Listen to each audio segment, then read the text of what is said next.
कितनी बार आखिरकार अपने दोस्तों से तुम लोग डिस्कस करते हो कि हाँ चलो कहीं ट्रिप बनाते हैं, बट आज से आने वाले 50 या 60 सालों में इतना मैं अपने मुताबिक गारंटी काइंड ऑफ दे सकता हूँ कि ऐसी ही ट्रिप मार्स में हमारी बन सकती है। अब मुझे ये नहीं पता कि हम लोग उस टाइम तक रहेंगे कि नहीं रहेंगे, बट इतना गारंटीड है कि हमारे से आने वाली नेक्स्ट जनरेशन ज़रूर मार्स तक कॉलोनाइज कर सकती है। 2015 में ना इलॉन मस्क ने ऑलरेडी अनाउंस कर दिया था कि वो आने वाले 11 से 15 सालों के अंदर वो ईजिली एक मैन मेड मिशन मार्स तक भेज सकता है। अब यहाँ पे हम लोग बेसिकली बात सिर्फ मार्स तक पहुँचने की नहीं कर रहे हैं। इस वीडियो का मेन फोकस है कि क्या हम मार्स में सेटल हो सकते हैं। लाइक अगर एक प्यूरी ह्यूमन कॉलोनी अगर सेटल होना चाहे तो वो कैसे आखिरकार पॉसिबल है। लाइक दुनिया भर के जितने भी एस्ट्रोनॉमर्स, साइंटिस्ट, फिजिसिस्ट इन सब चीज़ों पर रिसर्च कर रहे हैं, तो मैं उन्हीं सब में से कई सारे पॉइंट्स इस वीडियो में लाऊंगा, all scientific. So without any further adieu let's get started.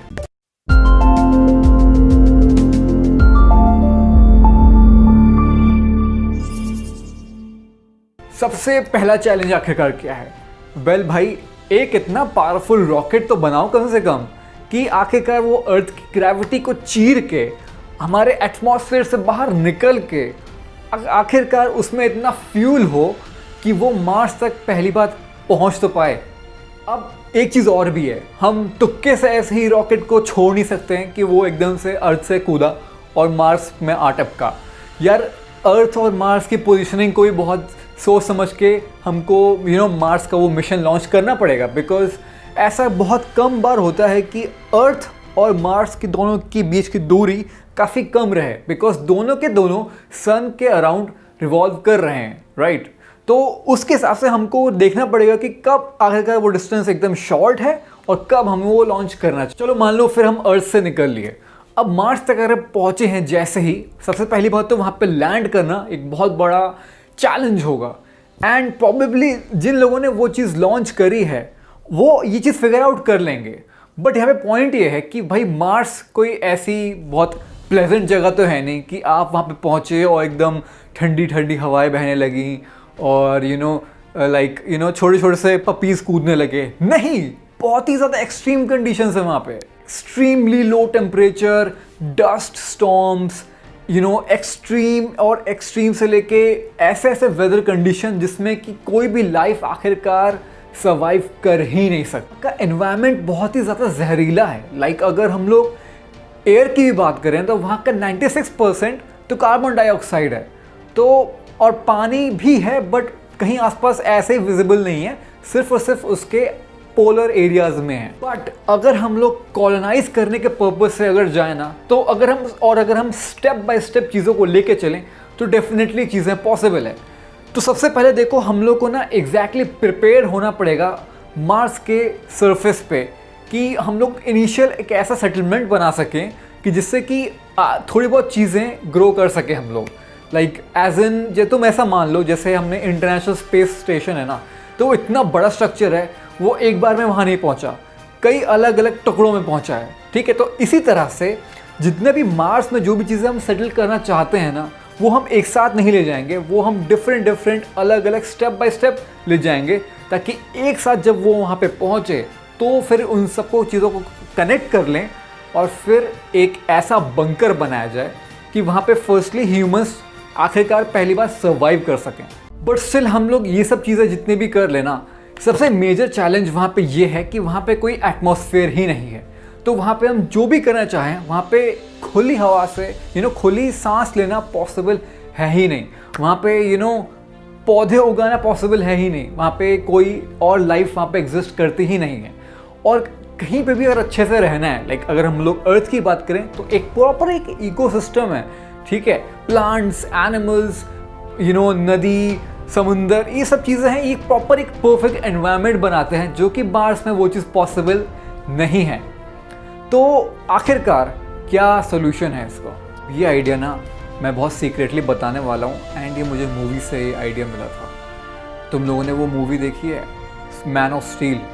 उसमें क्या हुआ था कि वहाँ के जो क्रिप्टोनियंस थे उन्होंने डिसाइड किया था कि सिंस उनका क्रिप्टॉन तो बर्बाद हो ही गया है तो क्यों ना अर्थ को ही क्रिप्टॉन जैसा बना दिया जाए। साफ है भाई कि आपको आखिरकार एकदम अर्थ जैसा एनवायरनमेंट मार्स में एकदम वैसा का वैसा ला देना है एंड इस पूरे ट्रांसफॉर्मेशन को टेराफॉर्मिंग कहते हैं। अगर हम लोग मार्स को टेराफॉर्म करना चाहें ना तो सबसे बड़े 3 मेजर चैलेंजेस हैं। अगर हम इनको सही से अकॉम्प्लिश कर सकें तो हम डेफिनेटली मार्स को अर्थ जैसा बना सकते हैं। तो सबसे पहला जो चैलेंज है वो है एटमॉस्फेयर को क्रिएट करना। देन दूसरा चैलेंज है कि नॉर्मल लिविंग टेम्परेचर को बनाना, बिकॉज वहाँ पे टेम्परेचर या फिर बहुत कम हो जाता है या फिर बहुत हाई हो जाता है। एंड तीसरा और सबसे ज़्यादा इम्पॉर्टेंट है एक मैग्नेटिक फील्ड का क्रिएट होना। देखो अब मैं तीनों को चीज़ों को समझाता हूँ कि तीनों कनेक्टेड कैसे हैं।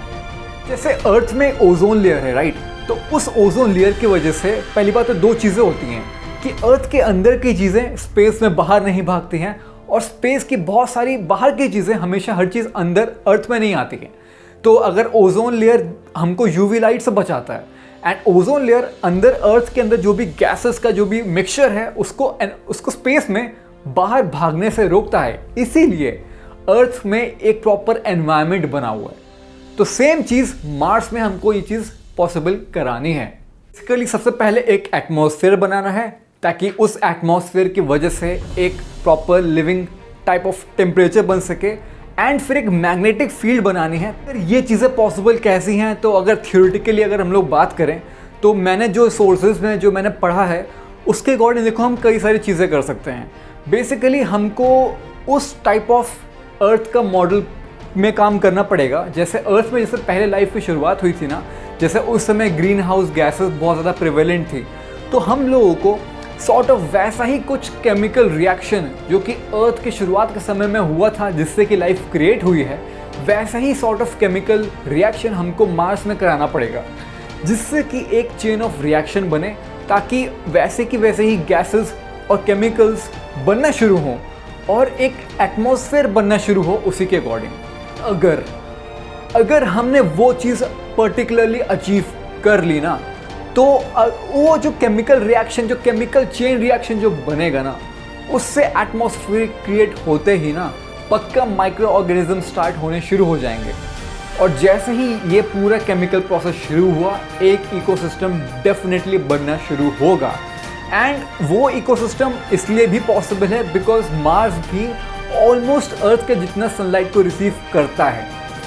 बेसिकली 100 की सीधी बात यही है कि ये सब तीनों चैलेंजेस हमको अचीव कर रहे हैं टेराफॉर्मिंग से। अगर हमको मार्स को एक अर्थ जैसा प्लैनेट बनाना है जिससे कि हम रह सकें। अब यहाँ पे सब लोग सवाल ये भी पूछते हैं कि आखिरकार ज़रूरत क्या है मार्स में जाने की। वह देखो कई सारे रीज़न हैं। सबसे पहली बात तो ये है कि फ्यूचर में अर्थ की पॉपुलेशन बहुत ज़्यादा बढ़ने वाली है, ठीक है, रिसोर्सेज की कमी होगी, हो सकता है जगह की भी कमी होगी, तो उन सब चीज़ों को पूरा करने के लिए Mars definitely one of the best option है रहने के लिए। सेकंड बेस्ट ऑप्शन है टाइटन, उसके बारे में हम नेक्स्ट वीडियो ज़रूर बनाएंगे इन फ्यूचर, बट फिलहाल मार्स पे यही टॉपिक यहीं पे ख़त्म होता है। And I hope you like today's video guys. And अगर आप लोग पहली बार इस चैनल पे आए हो तो सब्सक्राइब और बेल आइकन को दबाना मत भूलना बिकॉज आने वाले कई सारे ऑसम और कूल वीडियो को मिस नहीं करना चाहोगे। Till then bye bye.